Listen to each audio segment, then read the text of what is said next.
start. Yeah. Okay, so that's fair. So far, all I've been able to do is do it once this thing is up and running. But I don't know how to actually schedule it. I just go.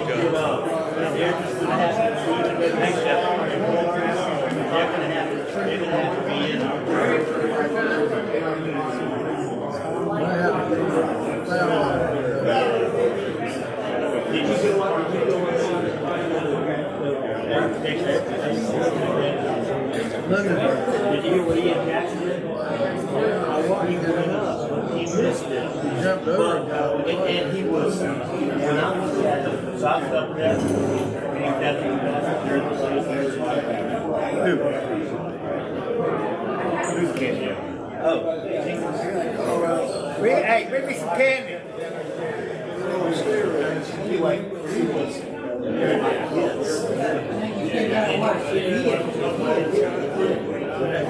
Yes and no.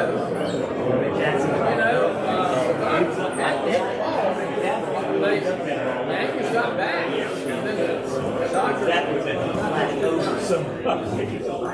That game was on YouTube. I just sat and stuff. Without any timeouts. Got to see it. Got to get it.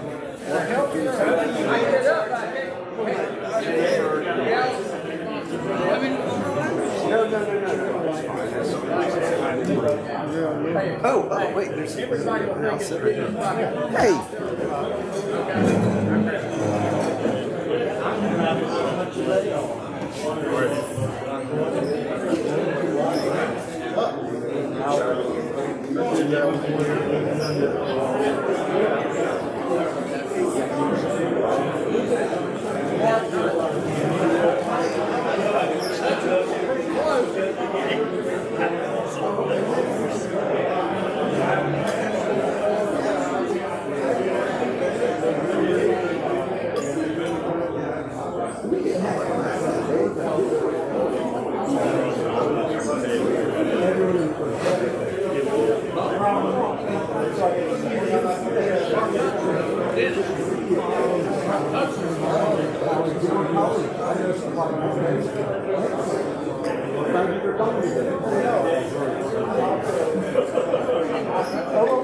No, we're like, me and David keep an eye on the rest.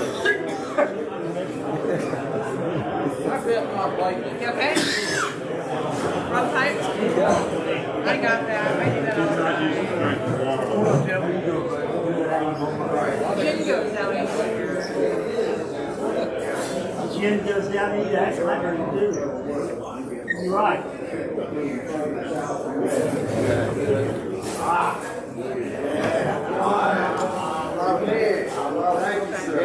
very cool. Actually, Oh, yeah.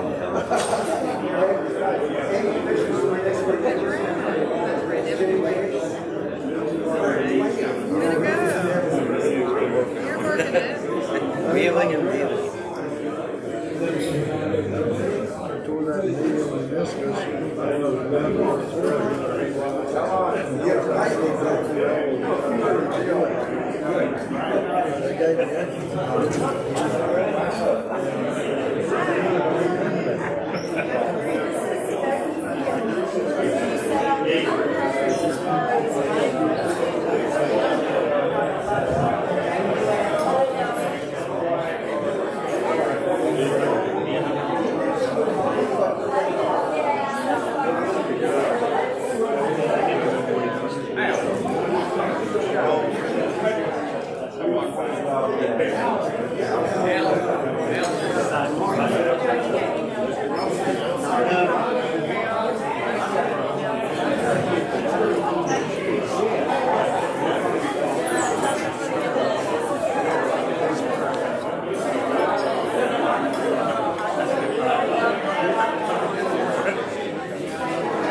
Who now, he's dropped his last name, he just goes by Jacoby.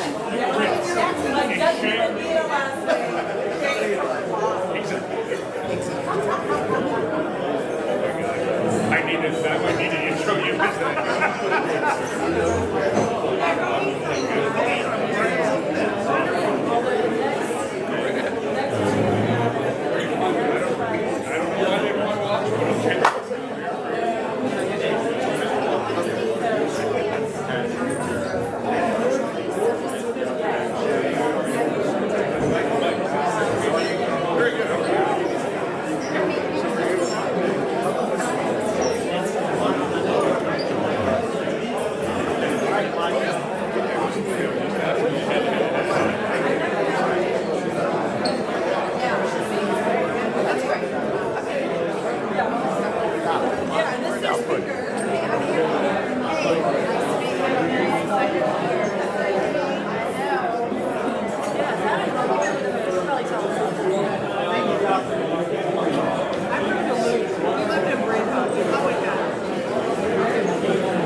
It's a great place.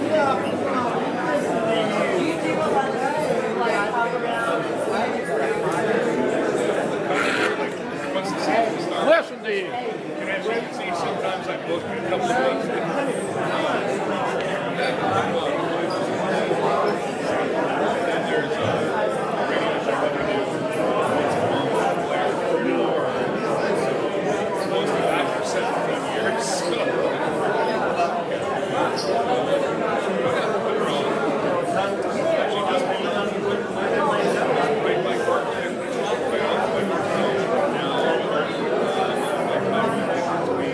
Who are all the kids today? Who are all the kids today?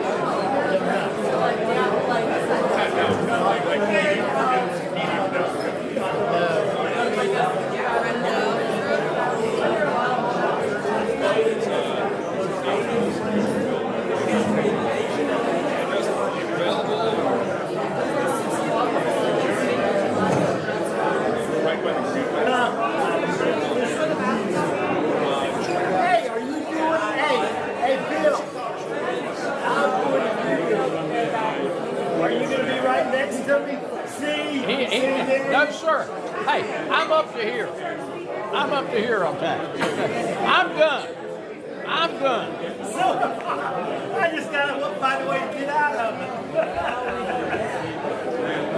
Freddie, what's going on, Dad?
Yeah, I'm good.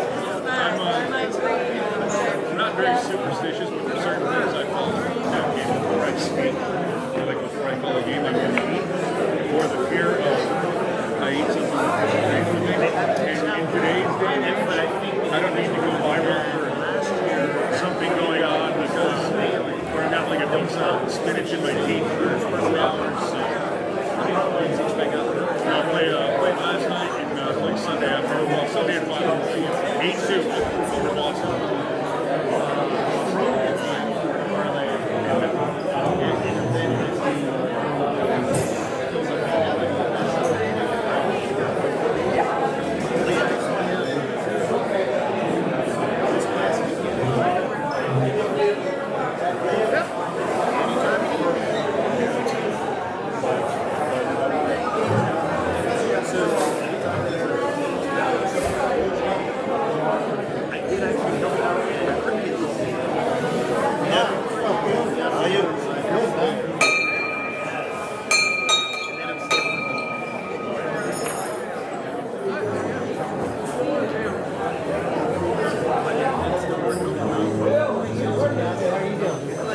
I hope you are.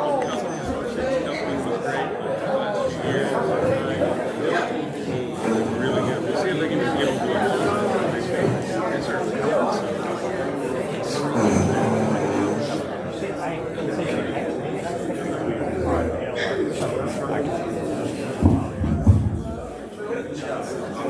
Okay, welcome to Rotary, everybody. It's a great day to be at Tar Heel. Rotarian. I see the word got out that I was sergeant in arms today. We got a big crowd. Appreciate you all showing up just for me. All right, let's settle down, folks.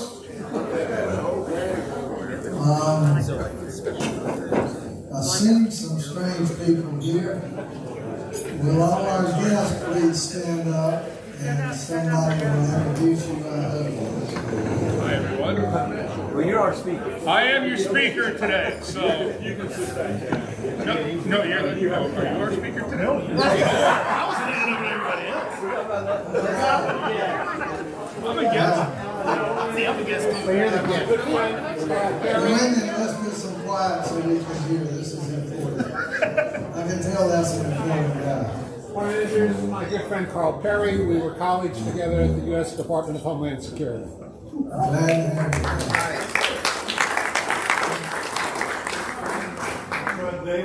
David Lee.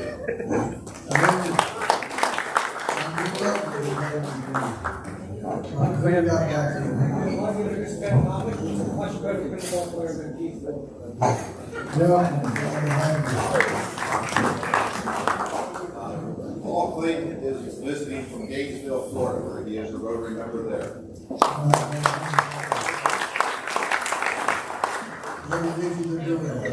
My special guest is Linda Bedore, and she's here because our granddaughter Julia is here.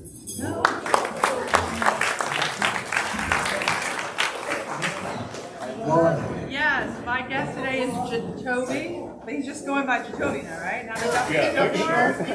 Next week it'll be Jay from the block. Exactly. Yeah. And he does some voiceover for us. He's an announcer and does some voiceover for us from that Triangle. I just wanted to stay up next year, that's all. I'm still trying to be with you.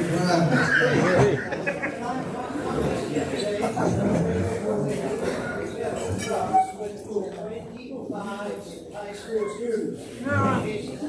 Yes, you maybe have a few weeks. Roy stayed with us. Father will stay with us. Yes. And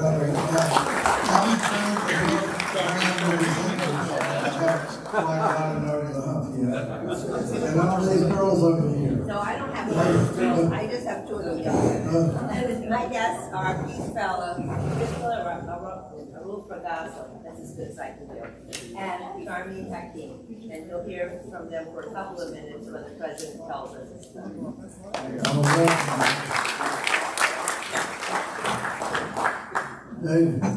I don't know if now's the right time either, but this is 4 members of the newest Interact Club in town.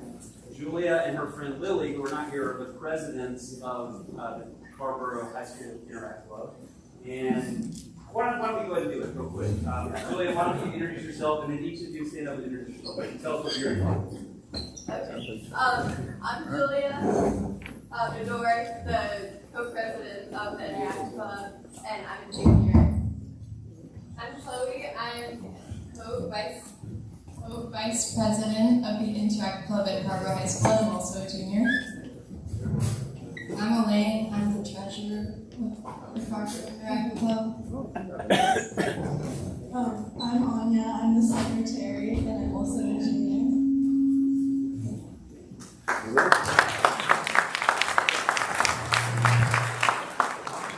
Glad to have you, ladies.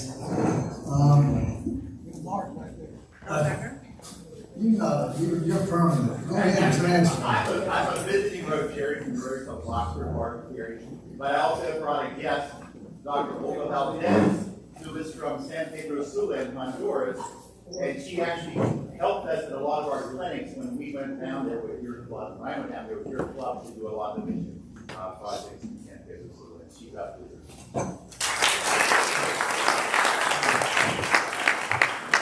Mark comes to a lot more of our meetings than some of our members come to. This time of year, I always find myself getting a little blue, and I've always blamed it on the days getting short and daylight saving time hitting me. But I was at a funeral yesterday of one of my longtime best friends, and I realized that this year I've lost two of my best friends from high school that stayed best friends all the time, and my 21-year-old cat, which is in equal years, that's 104 years. And anyway, and Eric Montross, losing him was a big deal. So just sort of want to have a moment of silence. Think about somebody you've lost this year who's been a lot to you.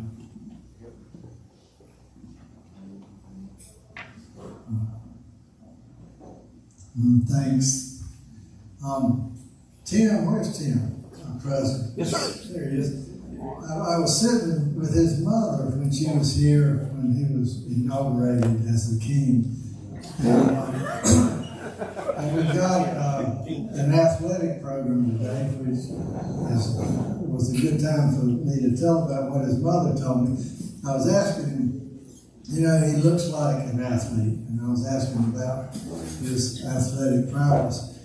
And she went back, and I'm so old that I don't remember, well, I didn't have to play t-ball. I had, no matter how bad you were when you were 8 or 9, you were throwing balls at me, playing baseball. But Tim had played t-ball, and then he skipped a year or two, and all of a sudden he was going to play real baseball. He was the youngest guy on the team. And first game that meant anything, must have been a conference, she said that he finally got in the last inning. There were already 2 outs, and there were 2 guys ahead of him. He didn't think he'd have to bat. But they tied the score up right at the last minute, and he had to go to bat. And she said that he made himself as little as he could. And he standing there at the plate, and he wasn't worried about getting a hit. He was worried about getting hit. And he was as little as he could be, and he heard the umpire saying, ball strike, ball strike. Finally, he threw the bat out and went to first base. He was so excited he didn't have to swing the bat. And he got his lead off first, and when he looked back, the catcher was having an argument with the umpire and still had the ball. So Tim takes off for second base. Well, the catcher heard all that holler, and he turns around and he throws it to second base, but he throws it over the guy's head. So Tim keeps on going, and he heads to the third, and he sees the ball come wide to third, going toward the dugout. So he heads for home as hard as he can go. Head first slide into home plate. First ever inside the park walk-off walk to win the game. He turns over, feeling the glory, and the umpire looked down at him and said, "That was ball 3." I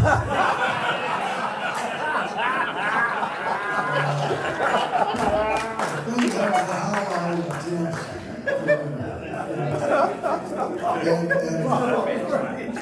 and nice hockey, I didn't play it, so I don't have a love for it, but when I watch it on TV, and this is a good suggestion, I want you to follow up on this. You know, in golf, they drive, you can't see the golf ball, but they tracer it.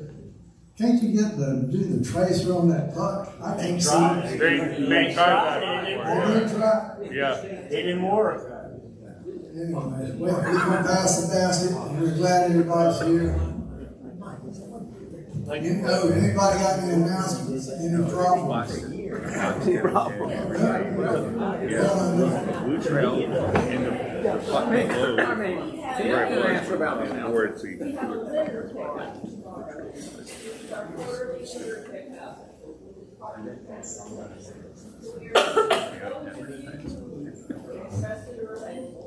Join us at Estes in the parking lot at 9 a.m. I think about 16, 17 signed up right now, which is a great start.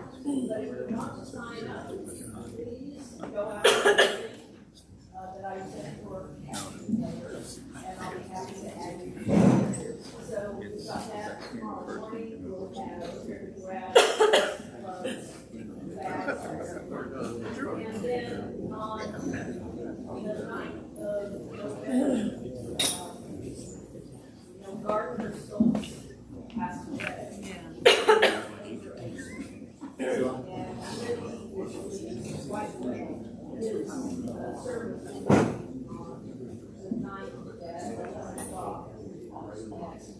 Chapel of the Cross.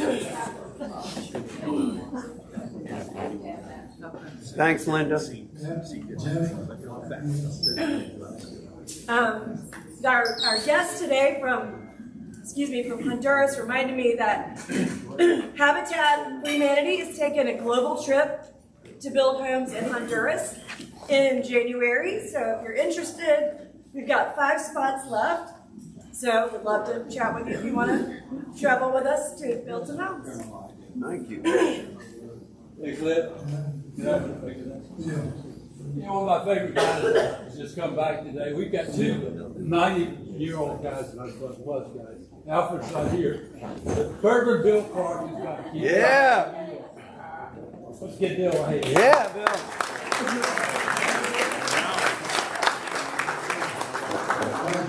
You coming up next I'll come up real quick. Yeah. Are you all right? It's awful hard. He ate not. Where did he come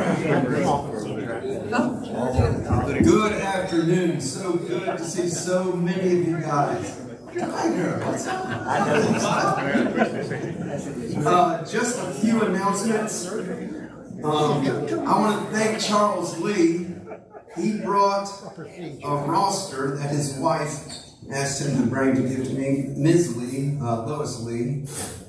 This is the roster from hers and Claire Pratt's first grade class, Glenwood School, 7980. Yeah. Cliff, you talked about friends, right?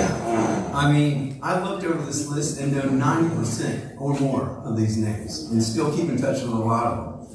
As a matter of fact, David and I just went to the beach. That's where we were last week at Oak Island to spend some time with 9 or 10 of our friends that we've kept in touch with since high school. So, and I don't know if that baseball story is true or not, but I did progress and I played a little bit in college and I faced a fella named Billy Wagner. And that, he pitched in the pros as a closer. And going against him went about as well as it sounds like that first at bat I ever took at Checkpoint Park. He gives me a hard time. Couple announcements. We do have a tailgate on Saturday, November 16th against Wake Forest. We've got a link going around for that, so if you're interested, please sign up for that. Bring family, friends. We'll have beer, wine, sodas, what have you. Bring a side if you'd like to share. But I'll send that link out a few times, so sign up for that if you'd like. Well, it's that Keenan. We're not sure yet. I got to check in with the bro. It's either going to be at the Bell Tower lot or the little amphitheater area down there. Karen, would you like to more formally introduce your guest?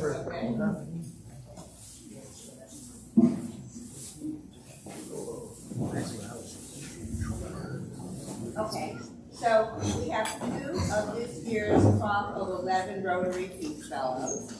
Charmine, these 2 are both at UNC. Charmine is in Global Studies, and Crystal is in the Okay, start again. Okay, so we have 2 of this year's 11 Rotary Peace Fellows in the first year. Crystala is in UNC's School of Social Work. And the social work they do is completely different than anything I've ever associated with social work. And Charmine is in the School of Global Studies. And they both have a huge amount of experience, and you'll hear a little bit about them. Hi everyone, I'm Priscilla Arulpragasam from Sri Lanka, and I'm a Peace Fellow doing my Masters in Social Work at the University of North Carolina in Chapel Hill. And so what I specialize in is macro social work, which is more of social work in the policy level. And back in Sri Lanka, I was working on sexual and reproductive health and gender-related issues. So my work experience goes on as an activist, but I also worked with the UNFPA in Sri Lanka.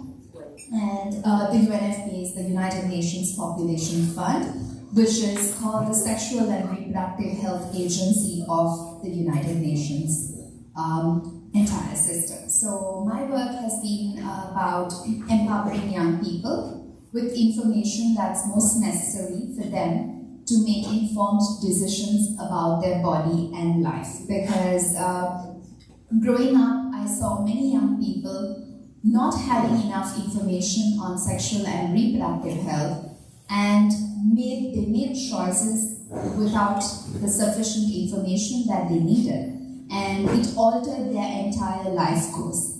And I saw that more women were affected by this, and the progress of women was most often stopped because they couldn't make a decision about their life.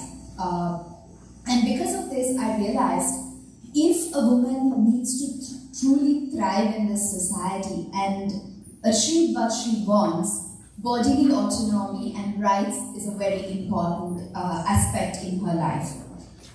So as I realized that, I took the path of working with young people on sexual and reproductive health. And in my work, I have worked with women from the plantation communities in Sri Lanka, and also with women from the war-affected parts of the northern province of Sri Lanka, and also urban slum communities in Colombo. And work has been around abortion justice, as well as providing comprehensive sexuality education for young girls and women around my community. So yeah, I think maybe another time I could talk more about it, but yeah, I'll hand over to Sharmeen. And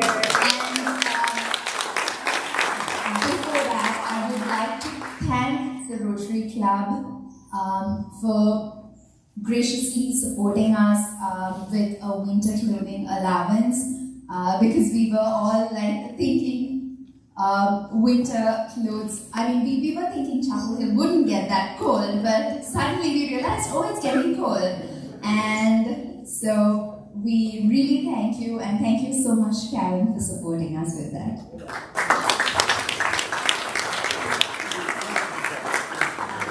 There's something I should have said before. Last week, through the generosity of Jim Robles and this club, each of the 11 Peace Fellows this year got a $100 check to help them buy winter clothes.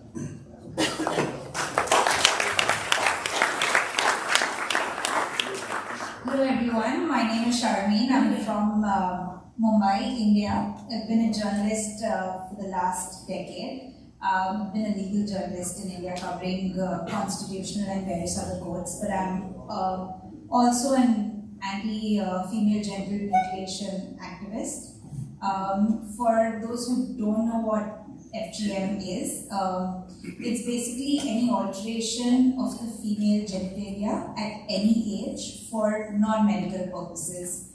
It's basically done for various reasons, sometimes to control the sexual pleasure of the woman, sometimes some believe it's done to enhance it. The bottom line is that it's control of women's bodies in various forms.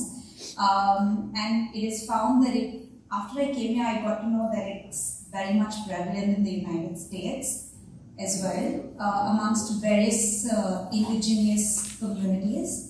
So the idea is to basically deconstruct this practice and basically advocate against it in a way that humanizes the people who go through it. And that's a little bit about myself and about the work I do. So back in India, we've also filed a petition in the Supreme Court of India to outlaw the practice within the Indian state. Yeah. Thank you.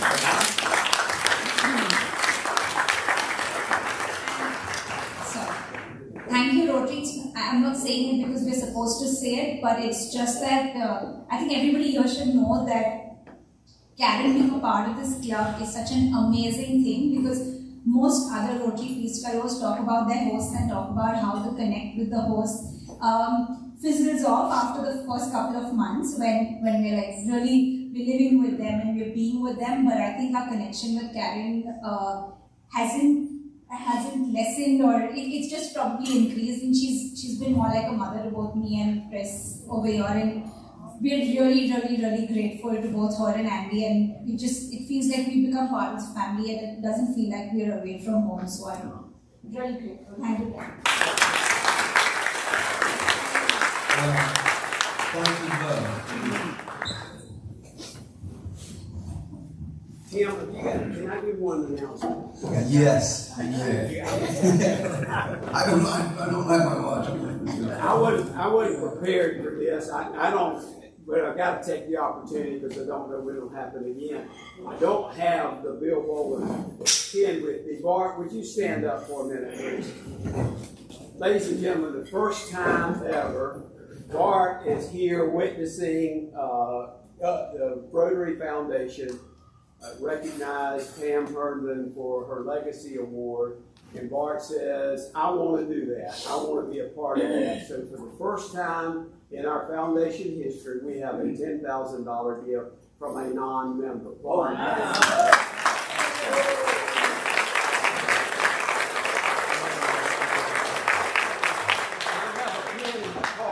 Come with me, I'll give you the Bill Bowling pin. It's a Bill Bowling pin. Dickie, you can make an announcement like that anytime, all right? All right, without further ado, I will give it to Lori to introduce our guest. I will remind you to please turn off your ringers and please recite the four-way test to yourself. Oh my goodness, we have an induction. I'm so sorry. Jonathan. I like it. Keep going. I don't know why I'm please, Jonathan, come on up with your sponsor, and past President Bob Ward will do the honors. My apologies, Jonathan. We're excited about our speaker. Dickie threw me off. That's all right. Since we're talking about Tim's baseball heroics, one of these days I'll tell you all about him trying to play right field for the East Chapel Rotary softball team. It was a bloody night.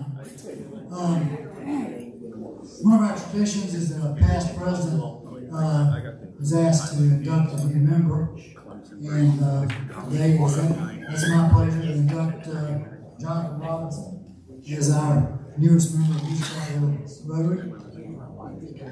We always need infusion of new blood and talent, enthusiasm, and at the same time extending Rotary into the community.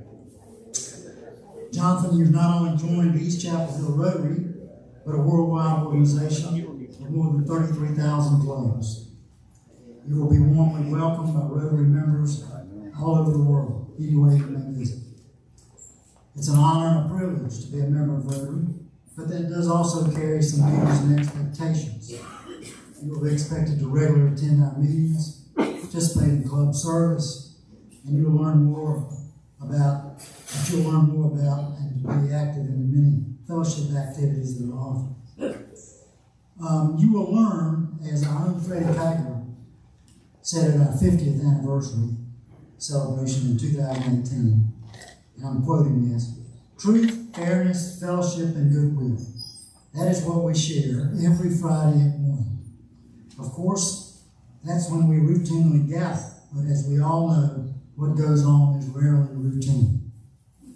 We've seen that today. So you'll find this club will always celebrate with you when things are going well, and when necessary support when needed. Always remember service above self. Rotary challenges all of us to live by the Rotary four-way test. Is it the truth? Is it fair to all concerned? Will it build goodwill and better friendships? Will it be beneficial to all concerned? Jonathan, do you accept that? Jonathan Robinson. Well, first, everyone rise.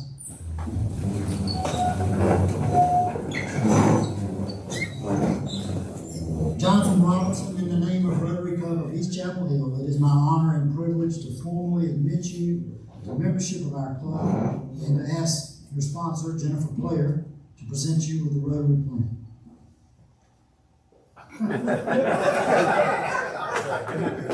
Not the first time that's been done. Jonathan, if you take just a minute to introduce yourself to the group, we appreciate it.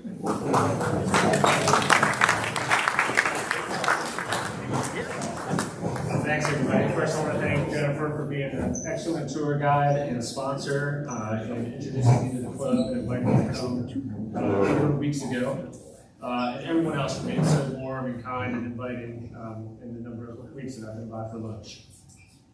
Looking forward to getting more plugged in to the club and seeing where I can be most helpful in the various projects you all spearhead. My family and I moved to Chapel Hill from Atlanta in the middle of 2021, mainly to be close to my wife's family. I was lucky enough to be able to transfer with my job and work remotely as a financial planner for Oppenheimer & Company. We got 2 daughters, a 12-year-old and 7-year-old, so as you can imagine, last night was a big deal. We had laughs. When I'm not shuffling my kids around between theater, cross country, swim, and God knows what else. I'm usually running the trails over in Carolina North Forest. So you can find me over there, often carrying a bag of trash and then to the next trash can that I happen to see. So I really appreciate the opportunity to be a member of this club, and I'm looking forward to meeting you all and getting a lot more club with you.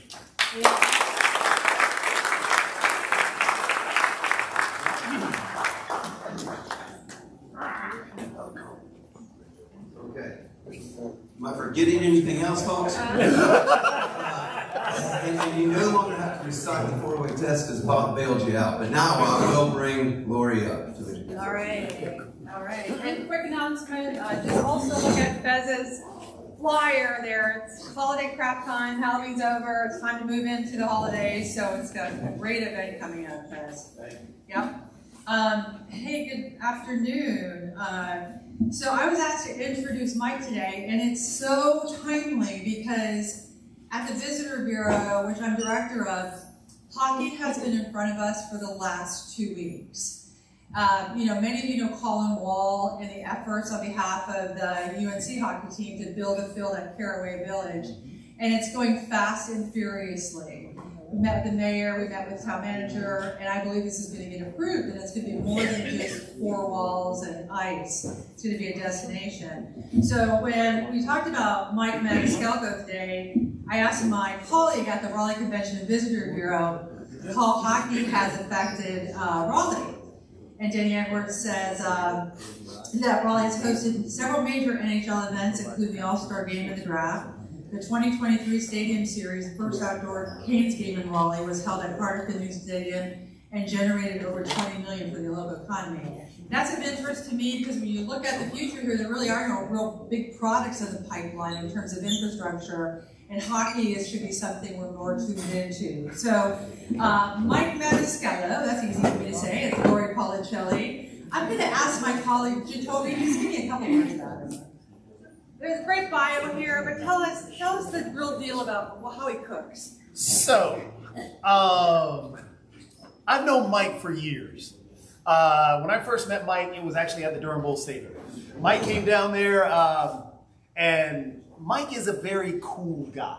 You sure you're talking about the right guy? This could be a lie. Just to point out first, everyone, I want to thank Mike's wife for actually writing this, because Mike definitely didn't do that. I've known him that long. So I met him at the Durham Bulls, and it was a great meeting, and Mike is a really cool guy. Like I said, it was fun.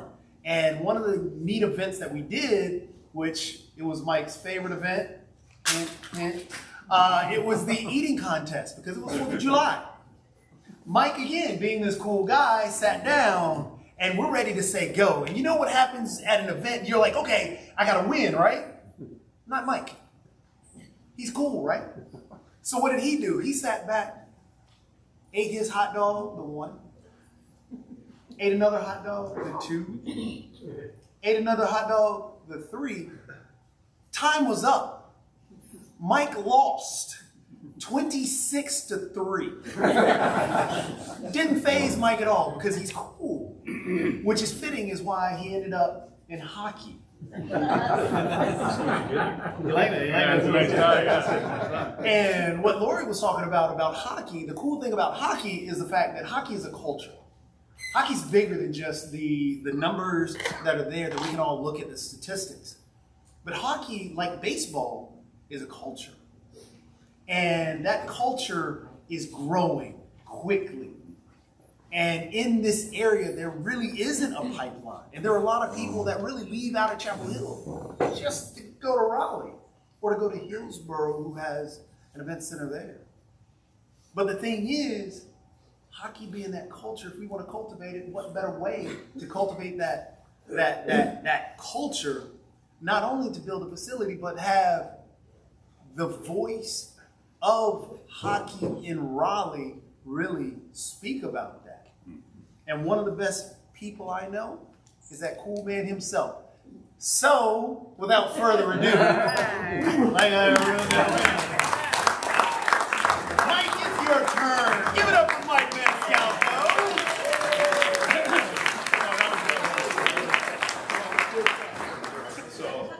Hi everyone, I am Mike Maniscalco. I am the play-by-play voice for the Carolina Hurricanes for both TV and radio. We simulcast at the same time, so I apologize right now when you're driving in your car and you hear either me or Chip Tracy say, "Look at that stat," or "Here comes this guy into your living room," if you're on the radio. Also, I'm going to talk about how I got from wanting to be a player. I can just go.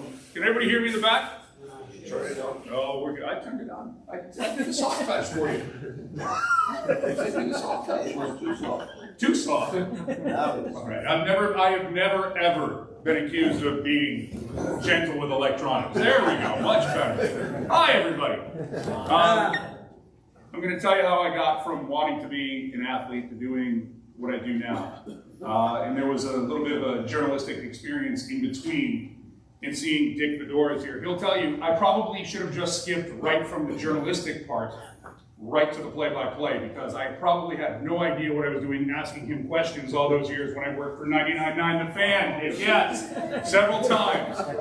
Although, to be fair, when we would have Dick on the morning show, my partner went to NC State, so there was a lot of correcting that had to be done. Or by me or by our producer, who is a big Carolina fan.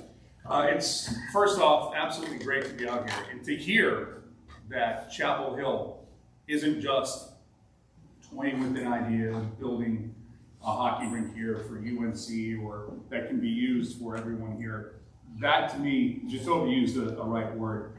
It's called culture. Can you believe the Carolina Hurricanes have been here now for 27 years? That's a generation. So I'll put this pretty simple. I moved from Buffalo, New York.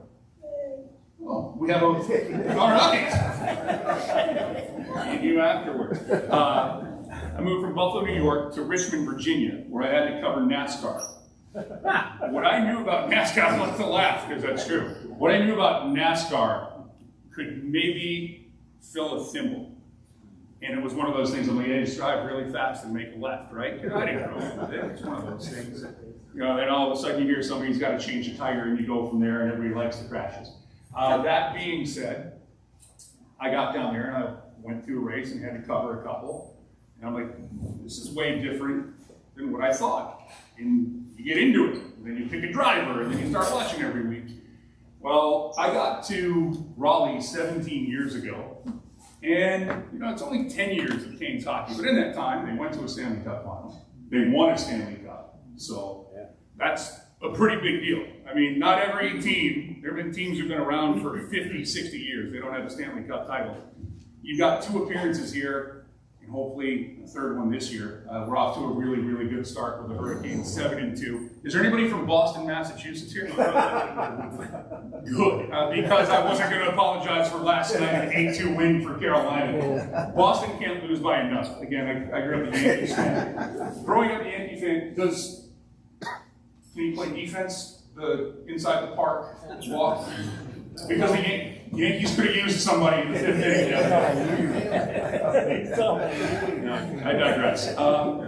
So basically, growing up in Buffalo, New York, I need to thank my father, who passed away in November, but I learned everything I know from him. So good, bad, or indifferent, but it's all to the good. He worked at Dunlop Tire and Rubber, so a lot of my stories kind of involve tires and NASCAR thing. But he did a really smart thing when I was 19 years old. He got me a summer internship in the warehouse of a tire factory. My job was unloading and loading boxcars that had been sitting out in the sun all day because it was summer, filled with tires. I hate tires.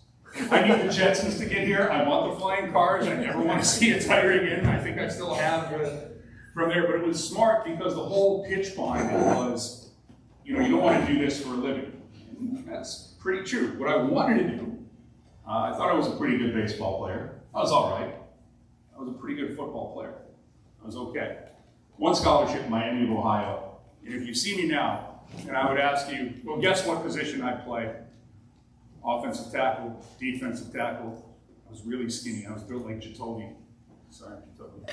This is your future. You're looking at it. You don't keep working out. So, when I weighed 185 pounds when I graduated high school. Yeah, I know nobody sees that. And the only Division I school, Dick Fedor would have offered me at North Carolina at the time. He was the AD, I know that. Was Miami of Ohio.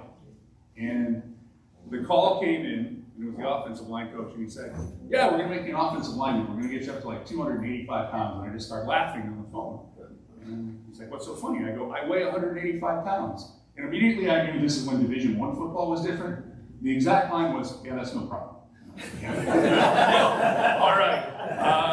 But my dad goes, yeah, you're not going to go to school just to play football. You're going to go get an education. So I went to in Jacoby's right. There's no way I could write that biography about myself. That's from my wife.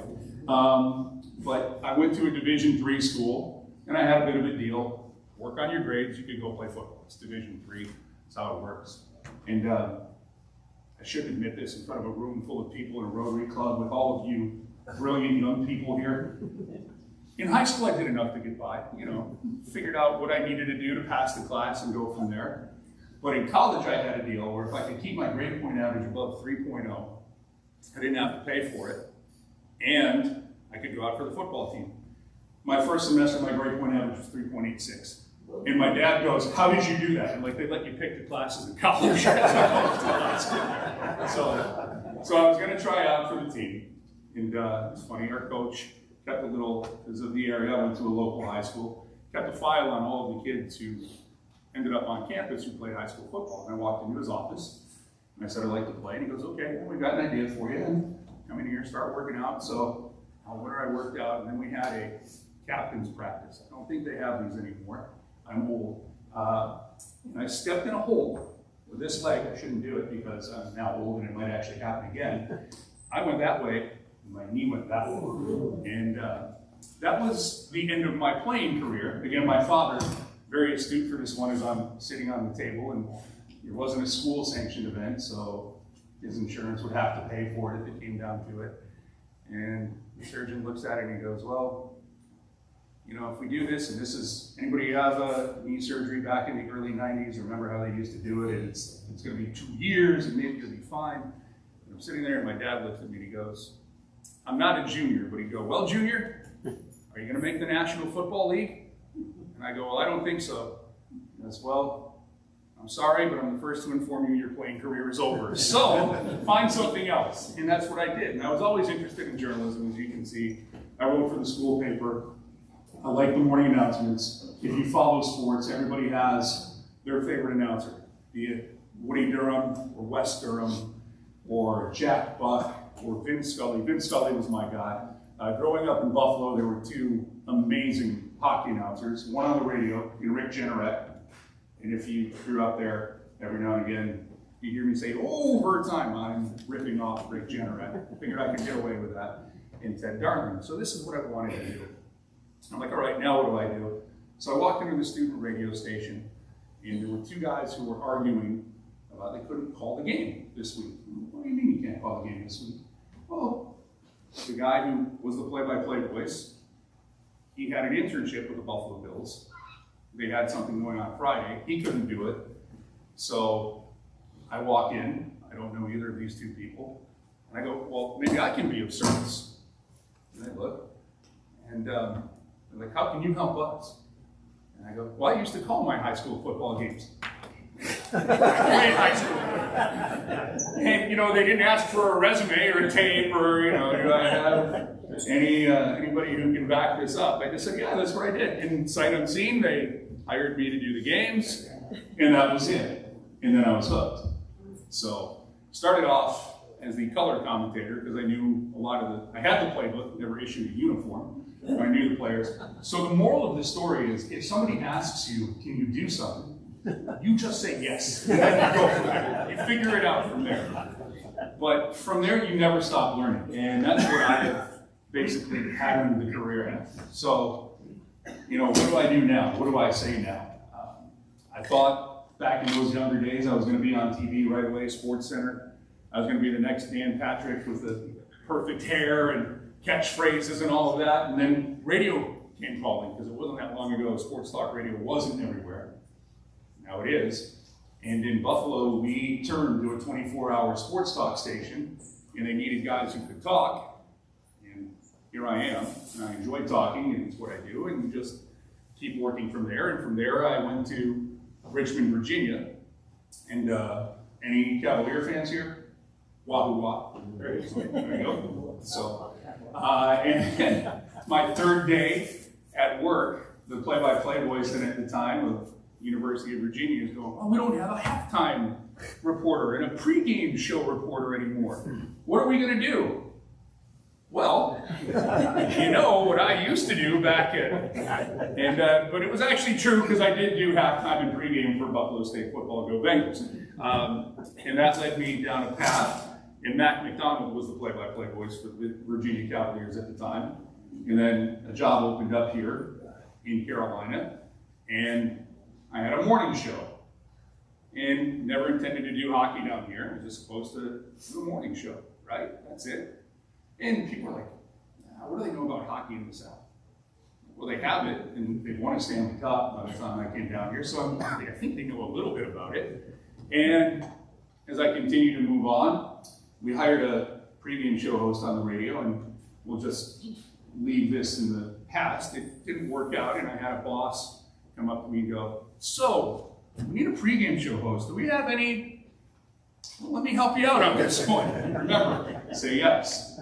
So 9 years later, after doing pre and post, sometimes things in the broadcasting business turn out sideways and you got to go someplace else. So I started working for Learfield Sports in Winston-Salem, driving back and forth every day. And my wife and I were getting ready to move, and the Carolina Hurricanes had a TV reporter, Michelle McMahon. She is great, but she took a job with the NHL Network. And the Canes called me up, and they're like, have you sold your house yet? And I'm like, no. Like, how would you like to be do you have any experience, and how would you like to be the TV pregame show host? And I said, well, I actually do have experience. It was college. And I said, well, yeah, of course. I don't have to sell my house. I don't have to move. Let's go. So from here, the jobs just keep opening up. And I finally got the play-by-play job, which I never turned any of them down. From high school basketball to high school football to calling ACC tournaments, as I was discussing with my two new best friends over here, on the Virginia Sports Network and for 99.9 The Fan. Don't worry, Mr. Fedora, I never had any North Carolina games. I was given the special treats of Boston College versus Clemson. You know, the 8-9 playing game that goes at 10 o'clock at night, but tips off at about 11:30 after Carolina had just beaten up on somebody by 44 points. So we get there and you do play-by-play, but when you're on TV, it's a little bit different. So I get the job, and for hockey fans out there, there's a legendary broadcaster named Doc Emmerich. Mike Emmerich is his name. And I get the job, and just so happened, he and I were in the same room. And I go, what do I do now? And Doc is very diminutive, but he has 8,000 words for everything. Like for a pass, saucer, sauce, liltedly, he just has all of them. And I'm like, yeah, pass. What do I do now? Passes back to this guy. And Doc looks at me and he goes, well, Michael, you just tell him what you see. That's all I've done for all of these years. And you know when you get a piece of information that is so simple, it's brilliant? That was that. I don't have to do anything more. I don't have to invent the game. I don't have to make anything up. I just have to tell you what I see. So that fateful day when I twisted my knee, and don't worry, the lack of talent was going to keep me from going anywhere anymore. But that fateful day brought me here. And now since I've been here, it's generational now for the Carolina Hurricanes and hockey being here. You know, I still have a lot of friends in Buffalo who like to joke. Well, what do they know about hockey down there? Well, under the playoffs more times than you guys have in the last 6 years. And I just continue to roll down what it means. But the cool thing for me now is, because I have been doing this for so long, there were little kids who I used to do the pregame show on the contours and the postgame show out there, what I do now. Well, they're not little kids anymore. In fact, they're adults and they're parents and they're bringing their kids to the game in Hurricanes gear, and they're all excited about it. And they love it when Jacoby starts screaming, Canes fans! He's responsible for all of that, by the way. But for me, you need to be a part of a community. And so when I moved here, hockey was my inlet to be, how do I get to be part of the community in Raleigh? And then hockey is, cliquish is not the word that I'm looking for, but it's very insular. Hockey fans look out for hockey fans, and hockey people look out for it, but they want everybody to be part of it. So you tell me what I need to do to help get a rink here. I'll call the first game, or I'll do you let me know. Jacoby's right here. What's that, Jacoby? You're pledging how much to the new rink? I am give it up to going Jacoby to before you can. Mike's credit card. Mike's credit card is it has an infinite amount of money, so I am pledging through Mike's credit card whatever you need. It's Kristen Maniscalco. Oh, and which, by the way, for the hot dog eating contest, I know you think I would win with the 26, not the 3, but I've been married 22 years and I know how to stay married. The 3 hot dogs, I was the winner that day, just so you know, I had to go home. But it's what you need to do. It is, you've seen it whenever you're trying to grow any sport, an Olympic sport, whenever you're trying to grow a club. You have to reach out, you have to be inclusive. And that to me now is when you see what the Hurricanes have done.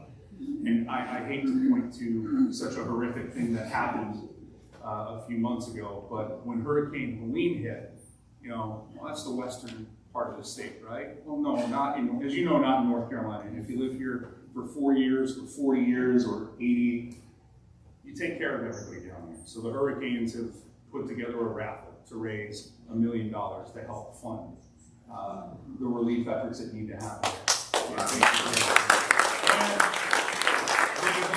$50,000 donation. There is an outdoor rink in Asheville that roller hockey and I call it floor hockey. Floor hockey was played, and they made a $50,000 commitment to help rebuild that so you can get that up and running. And I know that seems like a drop in the bucket and a small little thing, but a few years ago I was in Asheville. My wife and I were out there on vacation, and we had dinner.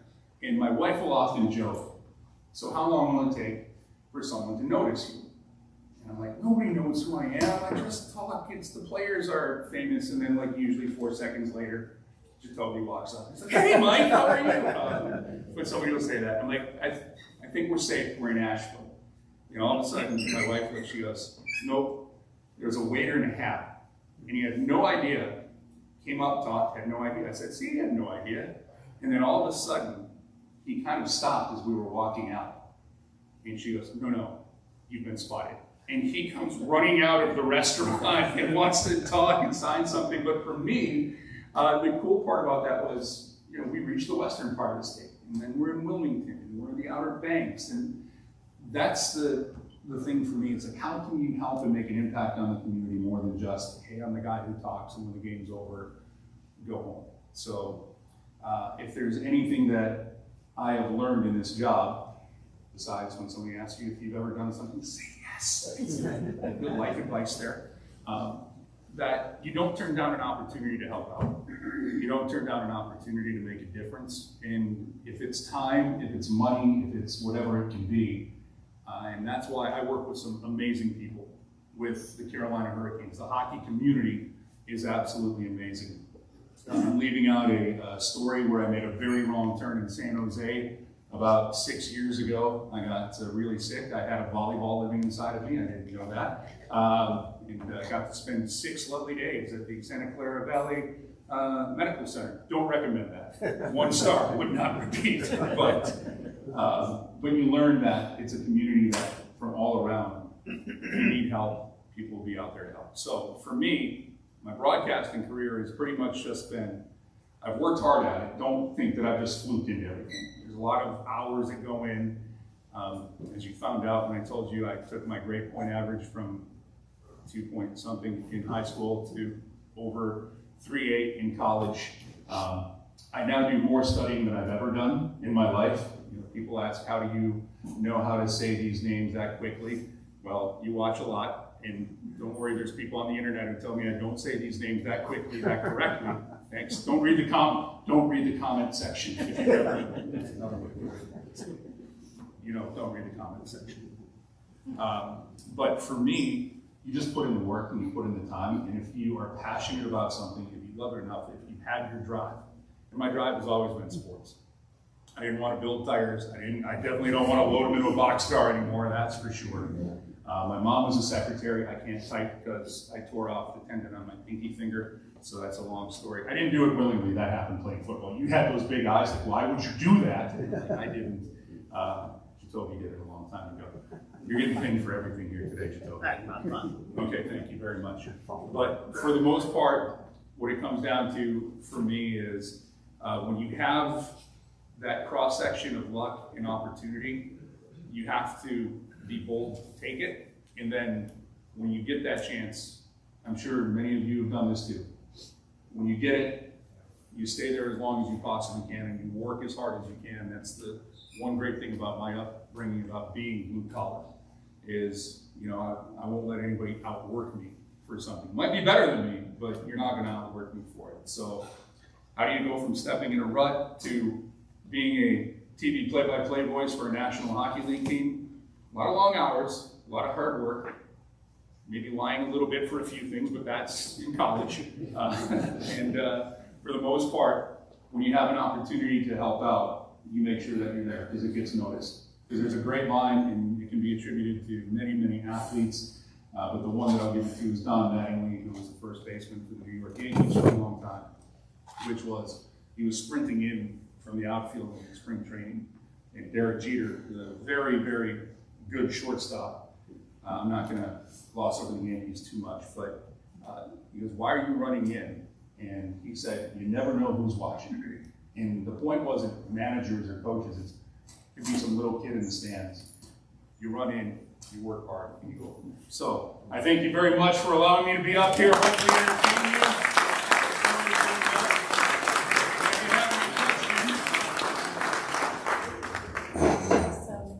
While she's doing that, tell us 7-2, right? 8-2. No. On the season, though. Oh, 7-2 right now. Yep. So here's what I love. Pundits are always right? You know, preseason predictions, this is going to happen. The Canes were predicted to miss the playoffs this year. Now, it's only 9 games, and we have a million. And if there is one thing that I'd ask anybody here, if you've never been to an NHL game, go. Because I've had people all the time tell me, hey, I don't like hockey. I didn't grow up with it. Just go. And if you don't like it, go into a game, then okay. There's nothing I can do to convince you. I tried to leave out this part because my job is TV. But HD TV and these big screens, best invention ever for hockey. Because it is the hardest sport to watch and follow on TV. It's not made for television. But when you go in person, you can sit at different places. That's the cool thing for me. Like you go to a game, you sit on the glass, you see how physical the game is. You move a little higher up, you see how fast the game is. You move a little higher up, you see how skilled the game is. So just go and have a lot of fun. And the way that this team plays, Tripp uses the word, Tripp Tracy, who's my color analyst, he calls it cakewalk broadcasting, and it really is, because when you know that you're going to see the same thing in a good way every night, it makes my job easy. I just have to make sure that I get the name and the number right, which is more than weathermen, but a little bit less than the test scores over at that table. I'm sure hundreds over there, batting about 900 right now, but you go from there. But yeah, it's a great start to the season for the Canes. So they were picked to miss the playoffs, and I'm just like, okay, we'll see at the end of the year. You still have, by my math, 9 games, so 72 more games to play. Wow. All right, when you say it like that, but it's fun. And the good news is there's a whole bunch of home games still left. So please come out to Raleigh. I know if most of you went to UNC, anything near Carter Finley is, but the rink is pretty cool. And I know somebody over here. If an outdoor game comes back to North Carolina, why can't we play it out here in Chapel Hill? I'm just saying, it's a way prettier setting. It was great, the outdoor game last year, one of the best things I've ever been a part of, but move it around and really let it be a part of North Carolina, because it's not the Raleigh Hurricanes, it's the it's Carolina Hurricanes. So, just saying, if you can help me get a stadium option, I'm here for you. I'm your guy. Same here. So you said you did not write this, but I hope there's a good story behind it. Your wife says that at one point you were the co-host of the Canes Cast, the official podcast of the Hurricanes, that was the #1 downloaded podcast in Finland for one day in 2018. Yeah, who can say that in this room, huh? Yeah. So we had Sebastian Aho. And the great thing about hockey is, like I talked about, where everybody comes together, there is, and the great thing about, for me, for the Canes, it really is, it doesn't matter what college you went to or who you backed growing up, the Canes are, as I said, it's Carolina's team. So we had Sebastian Aho, very Finnish, and we had him on, and we posted it, and, podcasts get picked up everywhere, and the co-host at the time that I worked with, Michael Smith, he was very good at finding the analytics of who was listening to us and how many people listen to a podcast. And normally we would get, and this is, 2018, I believe it was on there? Yep. So 2018, so 7 years ago, play it safe. If we got 500 downloads or people listening, yeah, all right, not too bad for listening to two guys just keep yapping about the Carolina Hurricanes. And all of a sudden, we had like 118,000. And we're like, yeah, the league's found us. And then he could trace where, and it was in Finland. So everybody wanted to know how their favorite Finnish son was playing and answering questions in English with us. So it's really Sebastian Aho, but I will take the credit for that because it was the #1 most downloaded podcast for one day in Finland.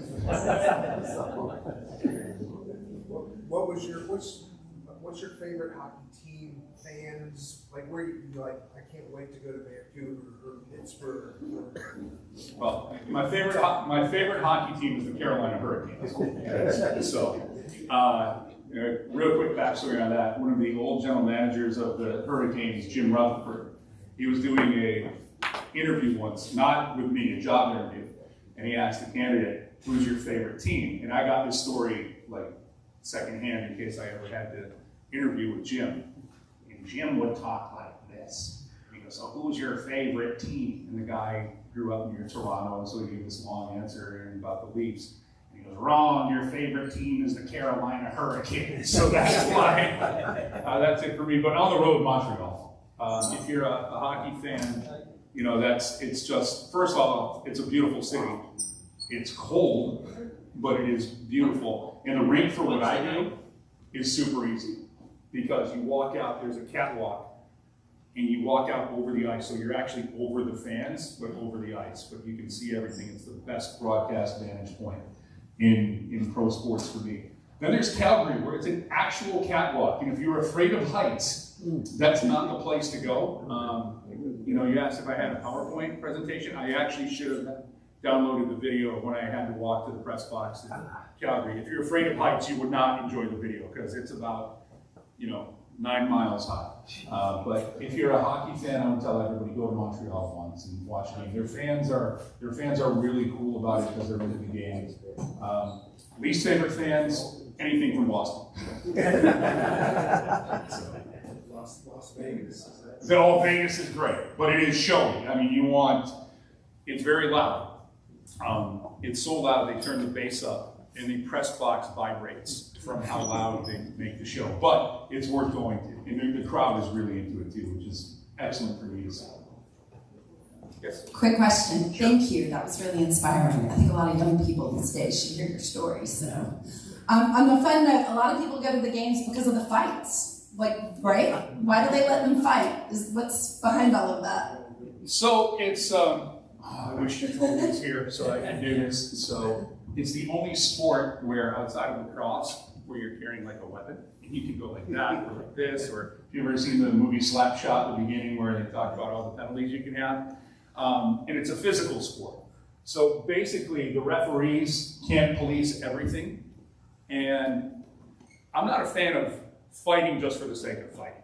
That used to be a part of the game. The NHL has done a very good job through all the levels of like cleaning it up. Like if you fight just to fight, you're gone, and there's going to be a suspension, and things that players hate the most are going to lose money. They're going to be fined for it. So they've cleaned that up. But at some point in time, you don't want somebody taking liberties with you. Now, again, it's like people who say, well, I go to NASCAR because I like the racing, but when there is a crash, people stand up and cheer. You don't want to see it, but you can't help but, you get excited. It gets adrenaline going for it. For me, I just think it's one of those, the time and place, it's a necessary evil. I don't like seeing it all the time. Like when it happens, when those games happen all the time, I think it does a disservice for how good the game is. But you also don't want somebody to, your teammates become your family as the year moves along, and you don't want somebody taking liberties with your family. So every now and again, you just have to stand up, and serves as a reminder. It's much, much better than what it used to be in the 80s and 90s and even the early 2000s. So, Mike, following on Aaron's question, what are the rules? There must be something to argue. So that was curious. Do most of them have most of their teeth, or are they pretty much gone? And then talking about this other thing, Mike, bringing up your resume here. Yeah. And that was you on the Olympic team. I mean, that's pretty. No. Western New York, Olympic team handball. There's this thing called the Empire State Games. So, tell us about it. I haven't heard of those. Oh, it's so New York State used to have a statewide Olympics, and I'm from the western part of the state, so I got to play for Western for a gold medal and a bronze medal. It's funny, when you win a bronze, you win a bronze. When you win a silver, you lose the gold. So there's two pictures of the team that won the bronze and we're all happy, and the team that won the silver and we're all mad and angry and it looks like we lost everything. Team handball is a really great sport. If you haven't seen it, it's the one that every time the Olympics really comes on, they'll give it like 45 minutes on NBC or something. Like, you need to watch this sport, it's great. So think of soccer and basketball and a little bit of hockey, because it's a physical sport, all in one, where you can run, but then you've got to throw the ball in the net. So a lot of fun. I did actually play in the United States national tournament for the University of Colorado.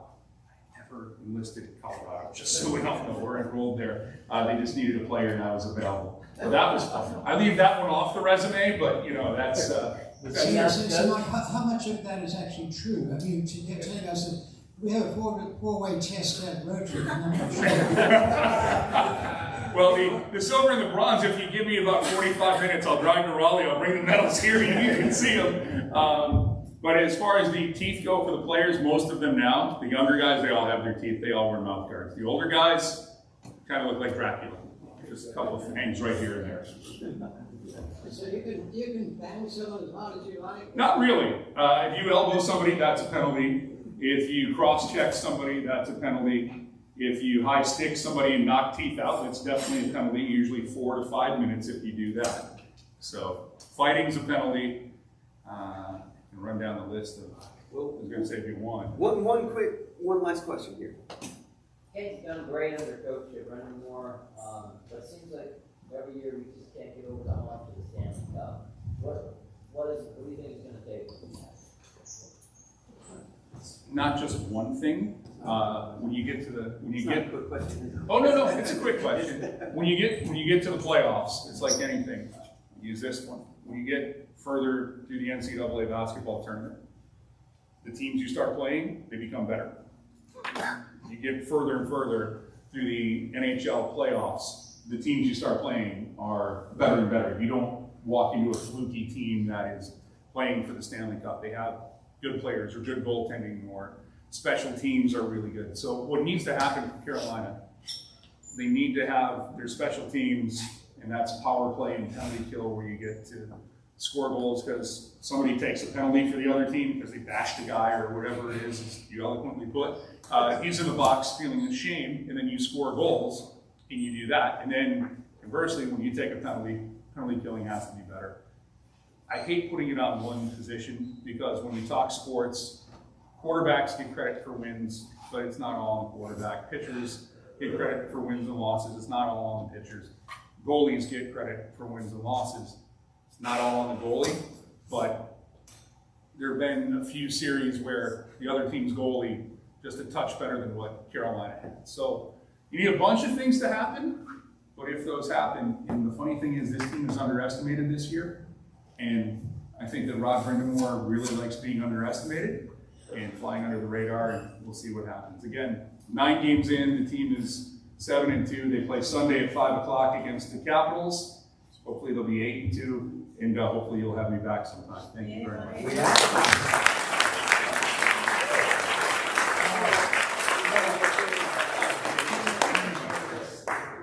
Well, y'all, Mike, that was amazing. Just a great combination of kind of life experience and sports. It's a great story. Yes. And if you didn't see, Mike actually donated a signed hockey stick to our club. I don't know what we're going to do with it yet. Yeah.